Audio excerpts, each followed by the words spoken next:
नमस्कार मित्रांनो, सुस्वागतम. घरोघरी मातीच्या चुली या मालिकेच्या आजच्या भागामध्ये आता जानकी ही शर्वरीचा जीव वाचवते आणि शर्वरीला बाजूला एका ठिकाणी घेऊन बसते. तेव्हा दोन जे काही व्यक्ती असतात तर ते पाणी घेऊन येतात आणि जानकीच्या हातात पाण्याची बॉटल देतात. शर्वरी आता लगेच थोडीशी शुद्धीवर आल्यासारखी होती. तेव्हा आता जानकी तिच्या चेहऱ्यावर पाणी शिपडून तिला शुद्धीवर तर आणतेच, परंतु शर्वरी वंश थोडंसं पाणी पिऊन घ्या. जानकीचा जीव तर एकतर खूप घाबरलेला असतो, कारण आता शर्वरीच्या जीवावर इतकं मोठं संकट आलेलं आहे आणि त्या संकटातून आता जानकीने तिला वाचवलेलं असतं. तेव्हा मात्र आता शर्वरी खूप रडत असते. पाणी पिण्यासाठी सुद्धा ती तयार नसते. तेव्हा आता लगेच जानकी त्या दोन व्यक्तींना थँक्यू दादा असे म्हणून त्यांचे आभार मानते आणि शर्वरीला आता खूप रागवते. शर्वरीला म्हणते की काय केलं तुम्ही, तुम्हाला हे सगळं काय गरज होती, स्वतःच्या जीवाचं जर काही बरं वाईट झालं असतं तर काय केलं असतं. तेव्हा आता शर्वरी रडतच म्हणते की बरं झालं असतं वहिनी, एकदाचा माझा जीव गेला असता, कारण माझ्या मनातील विक्रांतचं दुसरं लग्न होईल ही भीती गेली असती आणि हे पग वहिनी मी कधीही आई होऊ शकणार नाही, मला कधीही बाळ होणार नाही ही तर भीती माझ्या बरोबर गेली असते. म्हणून शर्वरी आता खूप रडत हे सर्व सांगत असते. तेव्हा आता जानकी रडतच म्हणते की अगो शर्वरी वंश हे सर्व काय बोलतात. तर शर्वरी मोठ्याने रडत म्हणते की का वाचवलं जानकी बहिणी तुम्हाला, मी हे असं जगून काय करणार आहे, असं काहीच माझ्या आयुष्यामध्ये उरलं नाही. म्हणून शर्वरी आता अगदी तोंड झोडत रडून घेत असते. परंतु जानकीला सुद्धा इतकं वाईट वाटतं. शर्वरीची ती अवस्था तिला बघवत नसते, पण तरी सुद्धा जानकी अगदी मोठ्या मानाने तिला आधार देते की हे बघा शर्वरी वंश, प्लीज असं करू नका, असा विचार तुम्ही का करतात. आणि हे बघा कुठलाही प्रॉब्लेम आपल्या जीवापेक्षा मोठा नसतो आणि हे म्हणतात ना, प्रॉब्लेम आपल्या आयुष्यामध्ये येत असतात आणि त्याचं सोल्युशन सुद्धा आपल्याकडे येत असतं, ते सोल्युशन आपल्याला सोडावं लागतं. तेव्हा आता लगेच शर्वरी म्हणते की काय सोल्युशन आहे आणि डॉक्टर काय म्हटलेत. वहिनी हे तू ऐकलं नाहीस का, डॉक्टर काय म्हणाले की मी कधीही आई होऊ शकणार नाही. तेव्हा आता शर्वरी खूप रडत असते. तर जानकी तिच्या डोळ्यातील पाणी पुसते आणि म्हणते की हे बघा शर्वरी वंश, इतक्यात अशी हार मानायची नसते, आपण सगळ्यात चांगल्या डॉक्टरांकडे जाऊयात, एक चांगली ट्रीटमेंट आपण तुमच्यासाठी घेऊया. असं खचून कसं चालेल आणि आज जो काही प्रकार तुम्ही केला तर तो प्रकार कधीही करायचा नाही असं तुम्ही मला वचन द्या.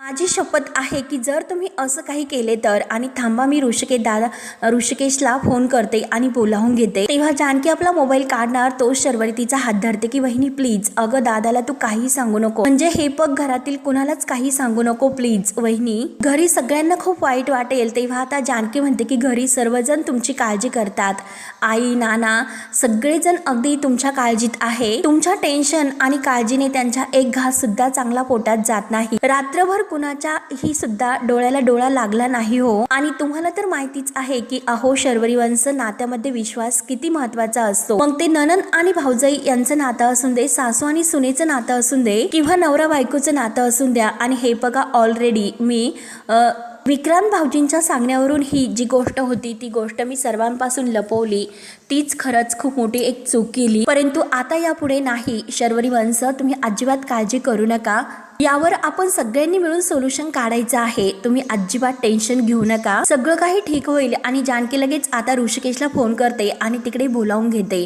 त्यानंतर आता इकडे अवंतिका ही सौमित्रला म्हणत असते की बरं झालं सौमी, तू एकदा दादाशी बोलला, मला इतकं टेन्शन आलं होतं की दादा काय म्हणतील म्हणून, पण त्यांना सुद्धा आपण जे काही म्हणतो ते म्हणणं पटतं, म्हणून खरंच खूप बरं वाटतं. तेव्हा आता सौमी म्हणतो की हो अवंतिका, आणि दादा आता घरच्यांशी बोलणार आहे, त्यामुळे आपण मात्र मुंबईला जाऊ शकतो. आता आपण मुंबईला जाणार म्हणून आता या घरातील जे काही त्या घरात मस्ती होती, आनंदाने आम्ही खेळत होतो, राहत होतो, ते मस्ती आता या घरामध्ये जी काही होती ती तिकडे नसेल. ओवीची फिरकी घेणारा हा सौमित्र काका ह्या घरात नसेल आणि दादाचा आधार वाटणारा एक असा मायेचा हात डोक्यावर नसेल आणि आई आणि नानांचा आशीर्वाद आणि त्यांचा तो पाठीवरून फिरणारा हात नसेल. सगळ्यांसाठी म्हणजे सगळ्यांपेक्षा आपल्यासाठी धडपड करणारी आपली जानकी बहिणी आणि आपण वकील असून सुद्धा आपली बाजू मांडणारी आणि आपल्यावर जीव ओवाळून टाकणारी आपली जानकी बहिणीनं माहितीने असं का होतं अवी, अगं असं काहीतरी सुटल्यासारखं वाटतं, काहीतरी आपलं जवळचं आपण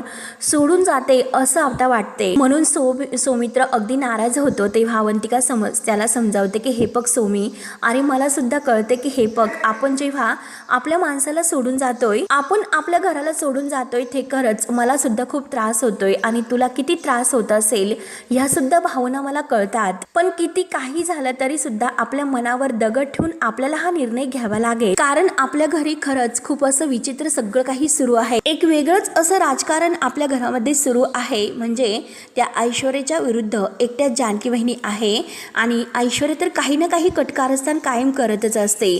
जानकी वहिनी कुठपर्यंत तिला तोंड देत राहते. सौमित्र म्हणतो की हो ना अवंतिका, त्याचीच मला खूप जास्त काळजी वाटते. नाही म्हणजे जेव्हा आपण या घरामध्ये होतो तोपर्यंत दादा आणि वहिनीला खूप मोठा आधार होतो, परंतु आता आपण गेल्यानंतर जर त्या ऐश्वर्याने कुठला नवीन आणखीन प्रॉब्लेम क्रिएट केला तर त्यावर आता अवंतिका म्हणते की अरे अजून ती काही प्रॉब्लेम क्रिएट करणार नाही याची तुला काय खात्री आहे सौमित्र. त्यावर आता अवंतिका शांतपणे त्याच्याजवळ बसते, त्याला समजावते की हे बघ, तुझ्या मनात त्या ऐश्वर्याची जी भीती आहे तर ती तुला वाटणं, त्याचं टेन्शन येणं हे सगळं साहजिक आहे, ते सगळं मी समजू शकते. परंतु हे बघ, आपल्या जानकी वहिनी त्या ऐश्वर्याला घाबरत नाही. त्या कसल्या खमक्या आहे आपल्याला माहितीच आहे, त्या बरोबर त्या ऐश्वर्याला वटणीवर आणतील. त्यामुळे सौमित्र तू उगाच अशी काळजी करत बसू नकोस. आणि हे बघ, तू चुकीचे कोणतेही अर्थ असे घेऊ नको. घरी जो काही प्रॉब्लेम चालू आहे, जे पॉलिटिक्स घरामध्ये सुरू आहे, त्यात तुझं आणि माझं आयुष्य भरटलं जातं. याचीच मला खरंच खूप भीती वाटते. कधीतरी आपण सुद्धा आपल्या आयुष्याचा विचार करायला नको का? अरे आपल्या करिअरचं काय, येथे मुळशीमध्ये आपल्या करिअरमध्ये आणि आपल्या कामामध्ये किती प्रॉब्लेम येतात हे तर तुला चांगलंच माहिती आहे. अरे माझे बाबा काय मला हेच म्हणतात की आपण जर एका जागेवरून निघालो नाही तर परतीचा आनंद आपल्याला मिळणार कसा. मला हे बघ, मला सगळं काही आठवतं की लास्ट टाइम आपण निघालो होतो आणि जेव्हा आपण परत आलो होतो तेव्हा खरंच किती आनंद झाला होता. सगळ्यांना घरामध्ये किती आनंद झाला होता आणि तसंच यावेळेस सुद्धा चालू आहे. हे बघ, आता आपण जर एकदा गेलो आणि परत आलो तर घरामध्ये खरंच किती आनंदी हा आनंद होईल याचा एकदा विचार. आणि हे बघ, कितीही काही झालं तरी सुद्धा आपली नाळ या घरामध्येच येथे पुरलेली आहे, हे सगळं काही लक्षात ठेव. त्यामुळे हे बघ, तू कोणतंही असं टेन्शन मनामध्ये घेऊ नकोस आणि स्वतःला इतकं गिल्टी फील करून वाईट वाटून सुद्धा घेऊ नकोस. त्यावर आता सौमित्र नाराज असतो. सौमित्र म्हणतो की अगं पण आपण घर सोडून केल्यानंतर आई आणि नानांना त्याचं किती वाईट वाटेल याचा मी विचार करतो. तेव्हा आता अवंतिका म्हणते की हो मला सगळं काही कळतं, परंतु दादा या विषयावर आता सगळ्यांशी बोलणार आहे ना, आई आणि नानांशी सुद्धा. आणि आपण सुद्धा बोलतो आईशी, नानांशी, जानकी वहिनीशी. आपण अगदी नीट व्यवस्थित सगळ्यांना समजावून सांगूया, ते सगळं काही समजून घेतील. सौमित्र हे बघ, माझ्यावर विश्वास ठेव, आपण सगळं व्यवस्थित करूयात आणि मगच इथून जाऊया. तेव्हा आता सौमित्रला अवंतिकाचं जे म्हणणं आहे तर ते पटतं आणि तो ठीक आहे असं बोलतो. त्यानंतर आता इकडे विक्रांत घरी आलेला असतो, परंतु शर्वरी अजून घरात नसते, म्हणून तो तिला कॉल करण्याचा प्रयत्न करतोय, परंतु शर्वरीचा कॉल सुद्धा लागत नाही. म्हणून विक्रांत कॉल करता करता खूप असा टेन्शनमध्ये येतो. त्याला आता शर्वरीची खूप काळजी लागते, परंतु मालतीला याचा काही फरक पडत नसतो. ती फक्त आता आपल्या कामामध्ये व्यस्त असते. तेव्हा आता विक्रांत आईला म्हणजे मालतीला म्हणतो, अगं शर्वरी अजून आली नाही ना, शर्वरी म्हणजे कधी गेली होती. तेव्हा आता लगेच मालती टोमणा देत म्हणते की शर्वरीवर लक्ष ठेवणं इतकंच काम आहे का मला, ती तिच्या त्या जानकी बहिणीबरोबर गेलेली आहे, जानकी कुठेतरी तिला घेऊन गेली असं सांगते. तेव्हा आता विक्रांत म्हणतो की कुठेतरी घेऊन गेली म्हणजे कुठे गेल्या त्या दोघी जणी. तेव्हा आता मालती ओरडते की मला काय माहिती त्या कुठे जातात आणि कधी येतात, या सगळ्यावर आता मी लक्ष ठेवायचं का. म्हणून आता जरा ती चिडलेली असते तर विक्रांतला राग येतो. विक्रांत आता तिच्यावरच ओरडतो की का सतत तू काही विचारल्यानंतर चिडत असते, आणि अगं आता सुद्धा मी तुला साधा प्रश्न विचारला परंतु तू आता तर चिडली, परंतु शर्वरीवर सुद्धा तू कायम का चिडत असते. अगं शर्वरीने इतकी काय मोठी चूक केली. तेव्हा आता मालती म्हणते की काय चूक केली म्हणजे, आणि हे बघ, अरे तुझी ती कमकोत बायको, तिच्यामुळे मला आयुष्यामध्ये नातवाचं तोंड कधी बघायला भेटतं की नाही काय माहिती. अरे तरी सुद्धा मी तुला लग्नासाठी खूप मुली दाखवल्या होत्या, परंतु शेवटी तुला हीच मुलगी पसंत पडली होती, हो की नाही. त्यामुळे हे बघ विक्रांत, मी तुला अजून सुद्धा सांगते, वेळ गेलेली नाही, करायचा का दुसऱ्या लग्नाचा विचार. आता असं म्हटल्यानंतर आता विक्रांतने हे सर्व ऐकल्यानंतर विक्रांतला खूप राग येतो.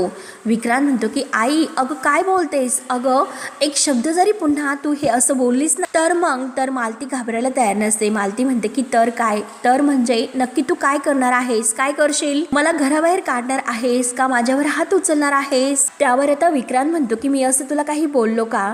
तेव्हा आता लगेच मालती म्हणते की अरे बोलला नाही, परंतु डोक्यात तर तुझ्या हाच विचार दिसतोय, तुझ्या बोलण्यावरून ते समजते. आणि हे बघ आता जरा समजून घे. विक्रांत आता खूप भडकलेला असतो. आईला समजवण्याचा शांतपणे तो खूप प्रयत्न करतो की आई हे बघ, जास्त काही विचार करून उपयोग नाही, जरा समजून आणि व्यवस्थित शांतपणे घे. तेव्हा आता मालती म्हणते की हो, या घरामध्ये फक्त समजून तर घ्यायचं तर ते मीच घ्यायचं. अरे मी मूर्ख आहे आणि समजून घेणारे तुम्ही आणि तुमची बायको. मी तर कशी या घरात मूर्खच आहे ना. त्यामुळे विक्रांत, मी फक्त तुम्हाला 2 महिन्याची मुदत दिलेली आहे. तुम्हाला त्या 2 महिन्यात जे काही करायचं असेल ते तर ते तुम्ही करू शकतात, परंतु या घरामध्ये पाळणा 2 महिन्यात हलवायलाच हवा, नाहीतर. आणि तेवढ्यात ऋषिकेश आणि जानकी दारात येतात. तर ऋषिकेश आता मालतीला विचारतो की तर काय, तर पुढे काय करणार आहात तुम्ही, आणि 2 महिन्यात पाळणा नाही हल्ला तर मालती काकू काय करणार आहात तुम्ही, असे आता ऋषिकेश विचारतो. ऋषिकेशला बघून आता विक्रांत आणि मालतीला धक्का बसतो, कारण मालती जे काही बोलत आहे तर त्याने मालतीची बोलतीच बंद होते. तेव्हा आता ऋषिकेश शर्वरीला घेऊन आत येतो. शर्वरीची अवस्था बिकट असते, ती टेन्शनमध्येच असते. आणि आता विक्रांत आणि मालती लगेच उठतात. विक्रांत शर्वरीकडे बघत असतो, त्याला शर्वरीची काळजी लागलेली असते. विक्रांत शर्वरीचा हात धरतो आणि तिला बस असे म्हणतो. तेव्हा शर्वरीच्या हाताला धरून तो तिला खाली बसवतो आणि शांत राहायला सांगतो. त्यानंतर आता ऋषिकेश आता ह्या मालती काकूंना म्हणतो की हे बघा, त्या दिवशी सुद्धा तुम्ही आमच्या घरात आल्या आणि वाटेल तसा अपमान करून निघून गेल्या. तेव्हा तुम्हाला कोणी काही बोलले नाही, परंतु आज मात्र मी तुम्हाला बोलतोय. आणि हे बघा, मी माझ्या बहिणीला तुमच्या विक्रांतच्या हातामध्ये हात देऊन त्या घरातून पाठवणी केली होती, आणि जर तुम्ही तिच्यासोबत असं वागणार असेल तर मी मात्र गप्प नाही बसणार. तिला तुम्ही का सतत त्रास देत असतात, काय चूक आहे बरं तिची. हा ऋषिकेश मात्र त्याच्या बहिणीच्या पाठीशी ठामपणे उभा आहे, त्यामुळे ती एकटी आहे असं तुम्ही समजू नका. तेव्हा आता ऋषिकेशचं हे बोलणं ऐकून मालती म्हणते की हे बघ ऋषिकेश, तुझा नक्की काहीतरी गैरसमज होतो, मी कुठे काय म्हणाले. तेव्हा आता ऋषिकेश मालतीचं बोलणं ऐकूनच घेत नाही. तो म्हणतो की हे बघा, तुम्ही काय म्हणालात, काय बोललात, जे काही तुम्ही शर्वरीला बोललात ते तुम्हालाच माहिती आहे, परंतु मालती काकू, तुम्ही एक गोष्ट का लक्षात घेत नाही, जे काही घडले, जे काही झाले त्याबद्दल, आणि त्यासाठी शर्वरीची काय चूक आहे बरं, एकदा याचा विचार का करत नाही तुम्ही. शर्वरीची काय अवस्था झाली याकडे लक्ष द्या. आणि हे बघा काकू, तुम्हाला हे सांगण्याची गरज नाही, कारण तुम्ही आमच्यापासून मोठ्या आहात, तुम्हाला सगळं काही समजतं. तुम्ही एका अगदी वेड्यासारखं का वागतात, जगातील रीती ह्या तुम्हाला जास्त कळतात. मग तुम्हीच आता मला सांगा बरं, मग तुम्हीच मला हे सांगा की एखाद्या जोडप्या बाबतीत हे सर्व घडू शकतंच. अहो, मूलबाळ होण्यासाठी वेळ तर लागू शकतो. तेव्हा आता मालती गप्प राहते, तिची बोलती तर बंद होते, खाली मान घालून उभी असते. ऋषिकेश म्हणतो की काकू, अहो बोला ना, का गप्प आहात तुम्ही. तेव्हा आता ऋषिकेश विक्रांतला विचारतो की विक्रांतराव, तुमचं काय म्हणणं आहे. तेव्हा आता विक्रांतराव हसून म्हणतो की ऋषिकेशराव, अहो तुम्ही एकदम बरोबर बोलतात. एक भाऊ म्हणून तुम्ही जसे तिच्या पाठीशी उभे आहात, तसंच एक नवरा म्हणून मी कायम शर्वरीच्या सोबत उभा आहे. तेव्हा आता मालती रागाने विक्रांतकडे पाहत असते. शर्वरीला आता एक खूप मोठा आणखीन आधार वाटतो. ती विक्रांतचे हात आपल्या हातामध्ये घेते आणि खूप रडत असते. विक्रांत आता शर्वरी जवळ बसतो, तिच्या चेहऱ्याकडे बघत म्हणतो की मी कधीही शर्वरीची साथ नाही सोडणार. आता जानकी आणि ऋषिकेशला सुद्धा हे विक्रांतचं मोठेपणाचं बोलणं ऐकून खूप छान वाटतं आणि शर्वरीचे डोळे भरून येतात.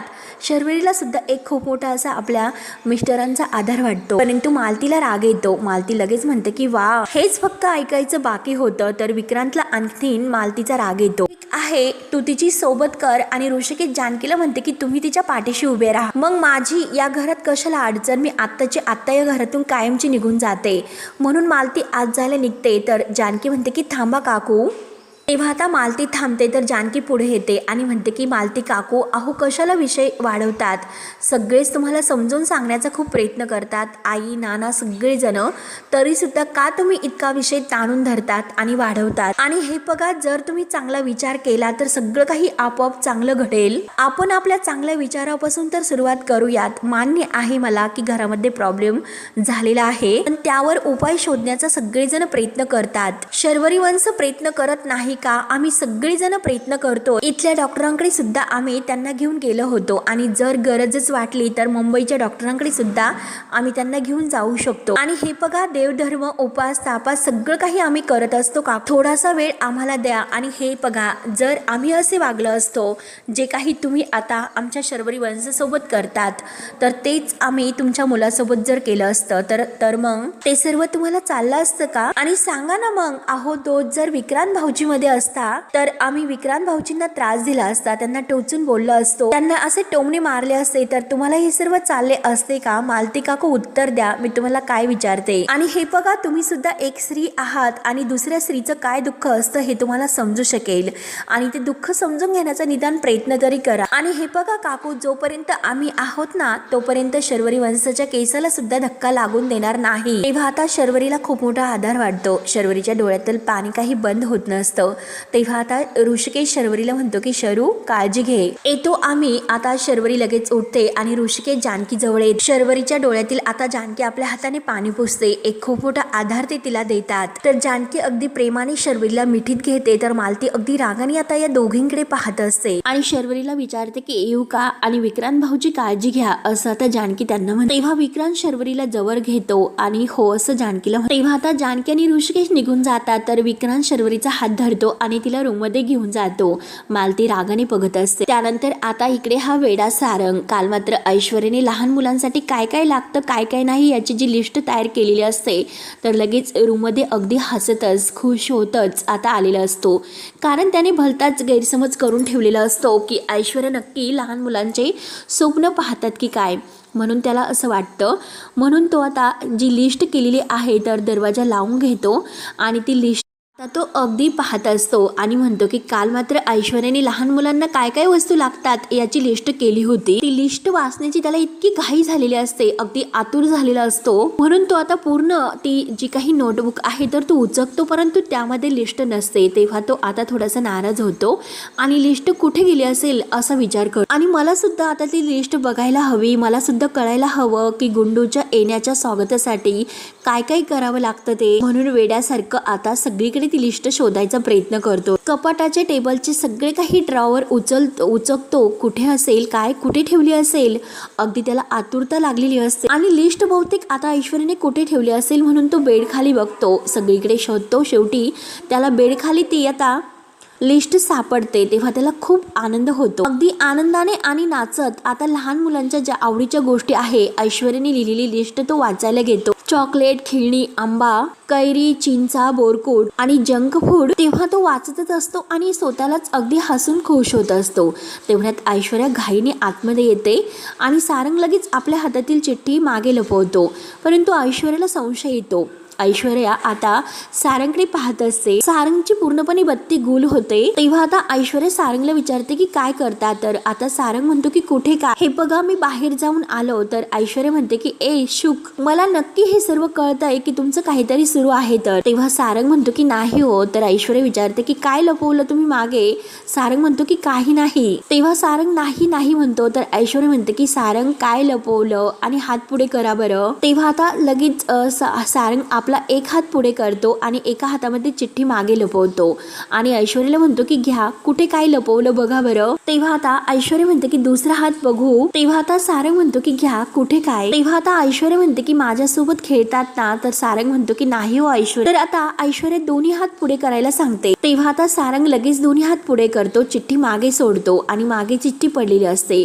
सारंग लगेच म्हणतो की घ्या बरं, दोन्ही हात पुढे केले, कुठे काय आहे माझ्या हातामध्ये. तेव्हा ऐश्वर्या हुशार असते. ऐश्वर्या लगेच सारंगला खुणावते की ते बघा चिठ्ठी खाली पडली.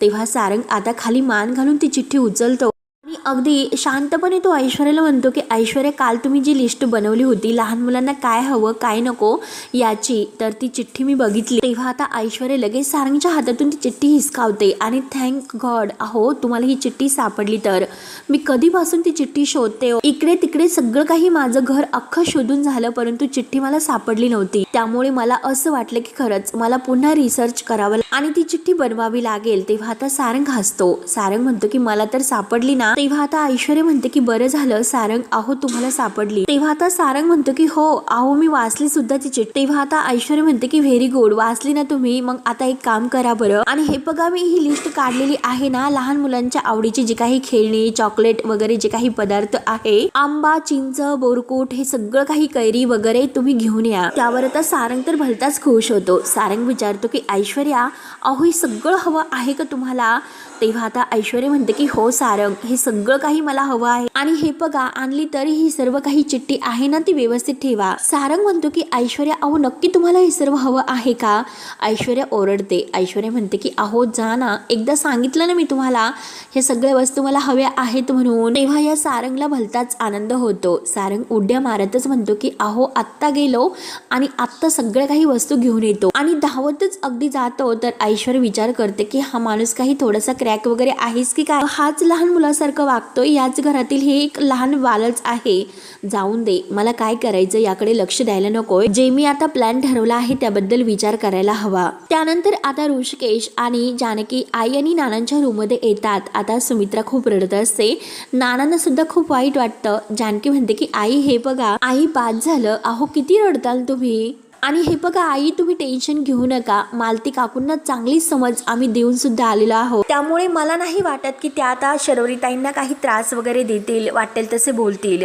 परंतु आता सुमित्रा रडतच असते. सुमित्रा म्हणते की अगं मालती काकांचा स्वभाव कसा आहे आपल्याला चांगलंच माहिती आहे, परत थोड्याच दिवसांनी त्या नक्की शर्वरीला त्रास देतील, म्हणून शरूला मूल हवं आहे, वंशाला दिवा हवा आहे, म्हणून वाटेल तसे टोमणं ते शर्वरीला मारत असतील, तिच्या मागे लागतील, तिचं डोकं खातील. त्यामुळे जानकी आता मला फक्त एकच गोष्ट वाटते, ह्या टेन्शनमधून आणि ह्या त्रासामधून फक्त आपल्याला देवच वाचू शकतो. आणि जानकी अगं तू त्या दिवशी कुठल्या त्या पटवर्धन गुरुजींना भेटली होती, नक्की ते काय म्हणाले बरं, आणि त्यांनी असं काहीतरी व्रत करण्यासाठी तुला सांगितलेलं आहे ना? तेव्हा आता जानकी म्हणते की हो सगळी काही माहिती मी घेतलेली आहे, मी शर्वरी वंशाला सुद्धा हे सर्व सांगते आणि लवकरच ते हे व्रत सुरू करते. त्यावर आता ऋषिकेश म्हणतो की हो व्रत जरी सुरू असलं तरी सुद्धा माझ्या डोक्यात काहीतरी अशा गोष्टी आहेत, मी मुंबईच्या एका मोठ्या डॉक्टरांकडे शर्वरीला घेऊन जातो आणि त्यामुळे नक्कीच काहीतरी असा पॉझिटिव्ह निकाल लागेल. त्यामुळे हे बघा नाना, काही झाले तरी मी माझ्या बहिणीला असं एकटं नाही सोडू शकत. सगळ्यांनी कितीही तिच्या बरोबर पाठ फिरवली, तिच्याशी काही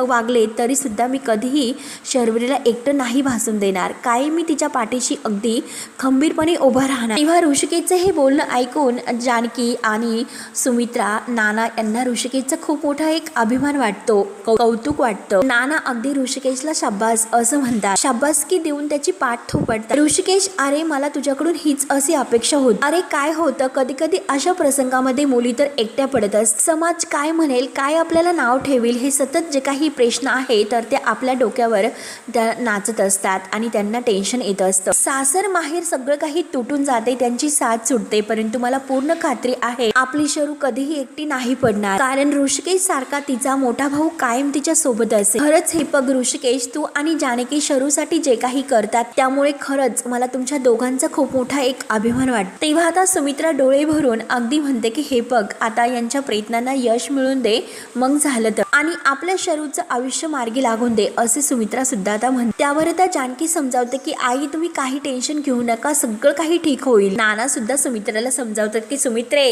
अगं सगळं काही ठीक होईल, काही काळजी करू नको, फक्त सुमित्रा तू धीर धर. तेव्हा आता सुमित्रा आई आपल्या डोळ्यातील पाणी पुसते. जानकी आता ऋषिकेशकडे पाहत असते. तेव्हा आता नाना आणि आईंना खूप बरं वाटतं, परंतु आता ही भामटी असणारी ऐश्वर्या मात्र आता त्यांचं हे सगळं काही बोलणं चोरून ऐकते. तेव्हा ऐश्वर्याच्या डोक्यामध्ये एक नवीन प्लॅन येतो आणि ती लगेच आता तिचा चेहरा खुलतो आणि स्वतःची स्माइल करून ती हसते. तेव्हा मित्रांनो आता हा भाग येथे संपतो. पुढील भागामध्ये ओवी आता तो नंबर जो ऐश्वर्याने तिला दिलेला असतो तर तो नंबर आता घेते आणि त्या नंबरवर आता जानकीच्या मोबाईलवरून कॉल करते. परंतु आता ऐश्वर्या हे सर्व बघून अगदी खुश होते आणि काय ओवी अगं आजपर्यंत तुझी आई मला प्रत्येक गेममध्ये हरवत आली, परंतु आता यावेळेस नाही, आता यावेळेस ती हरणार. तेव्हा आता जानकी तो मोबाईल जो काही आहे ओवीने घेतलेला तर त्यावरील तो नंबर पाहते. ओवीला विचारते की तू माझ्या फोनवरून कुणाला फोन केला होता. तेव्हा आता ओवी काही सांगायला तयार नसते तर आता जानकी तिच्यावर ओरडते. तेव्हा ओवी आता खोटं बोलते. ओवी म्हणते की आई मी तुझा फोन घेतलाच नव्हता, परंतु तू माझ्या मागे का लागली. ऋषिकेश सुद्धा आता तेथेच असतो. ओवी आता खूप चिडलेली असते. तेव्हा जानकी ओवीचा हात धरते आणि ही कोणती बोलायची पद्धत आहे असं ओवीला विचारते. तेव्हा आता ऋषिकेश ऋषिकेश जानकीला शांत राहायला सांगतो आणि ओवीचा हात धरून तिला प्रेमाने विचारतो, ओवी तू कुणाला फोन केला होतास का? तेव्हा आता ओवी ऋषिकेशकडे पाहत असते. तेव्हा आता ओवी सर्व काही खरं सांगेल का? ऐश्वर्याने तिला कोणता नंबर दिला होता आणि तिने जानकीच्या मोबाईलवरून तो कॉल केला होता. तेव्हा आता ऋषिकेश आणि जानकीला ही सर्व माहिती झाल्यानंतर मात्र आता ऐश्वर्याची जानकी कशी जिरवते हे पाहणं आता खूपच रंजक ठरणार आहे. त्यासाठी मित्रांनो आपल्या चॅनलला नक्की सबस्क्राईब करत राहा. धन्यवाद.